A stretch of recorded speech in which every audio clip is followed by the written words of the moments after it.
يا وليه حرام عليك، يا وليه كفايه نكد، يا وليه كفايه غم، انت ما بتتعبيش؟ ايه ده؟ انا يا جماعه انا بتفاجئ من كميه الحريم اللي بقت النكد عندها هو هرمون الحياه.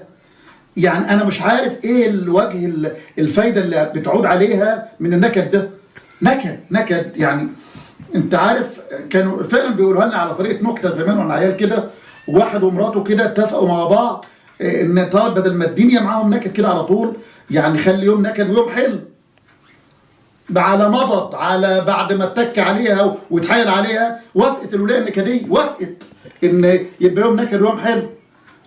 بعد مرور اليوم اول يوم خلاص، اول يوم يبقى فرحه النهارده وبكره يبقى الوليه. من اول يوم في الفرح اللي هو المفروض بتاع النهارده الفرح وبكره النكد، هي جايبه طبله من النهارده الظهر، بكره النكد بكره. يعني حتى اليوم اللي هو فحرام، حرام بجد على كل واحده بتحول بيتها لنكد كده. انت بيتك بيخرب، حياتك بتهدم، عيالك بيطلعوا حالتهم النفسيه والمعنويه هباب. انت رايحه بينا لفين؟ انت رايحه موديه المركب ده اللي انت المفروض قائمه عليه. انت شريكه للراجل في الحياه دي. انت لو نجح انت معاه في النجاح. انت ليه كده؟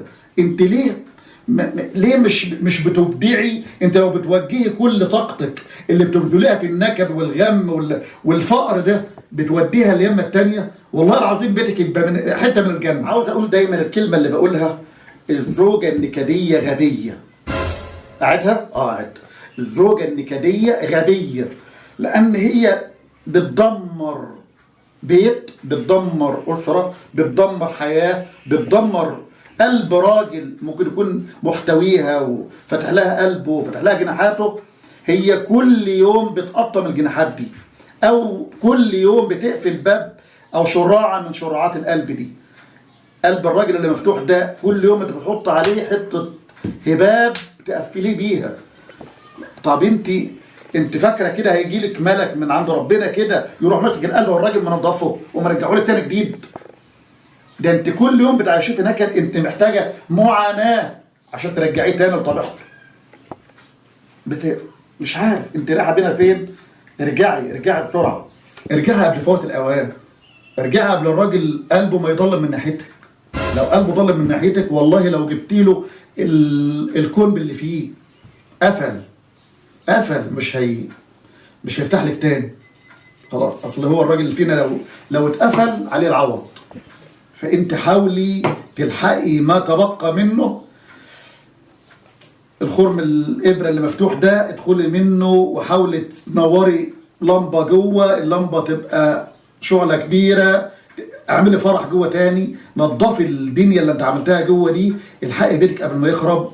عيالك انت هتندمي لو بيتك ده خرب، لو بيتك ده اتدمر. انت هتكوني اول العالم اللي هيقولوا يا ريتنا ما عملنا.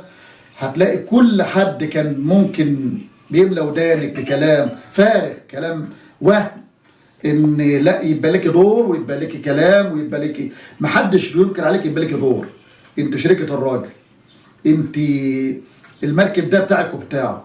سيدنا محمد صلى الله عليه وسلم لما كان رايح يعني يفتح مكة وما فتحش مكة ورجع، فبيتحللوا يا مسلمين ما تحللوش. الزوجة ام المؤمنين عائشة شرط عليه تحلل قبل منهم وهيتحللوا وراك، فخد برأيها وتحلل. فالدنيا فلنا في رسول الله اسوة حسنة. انت شريكة لكن ما يبقاش رأيك دايما عندي، يعني هنعمل يمين لا نعمل شمال.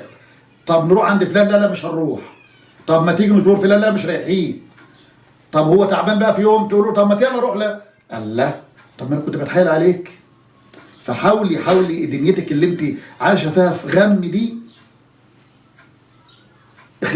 اخلعي وطلعي بيتك للنور. طلعي راجلك اللي تعبان ودايخ بيطلع عين اللي جابوه في شغله وفي دنيته وفي علاقاته في الشغل وعلاقاته مع الجيران وعلاقاته في دنيا مليانه يا جماعه، دنيا مليانه. محتاج ان احنا ناخد بايد بعض، مش نتك على بعض، ناخد بايد بعض. حرام الدنيا كده.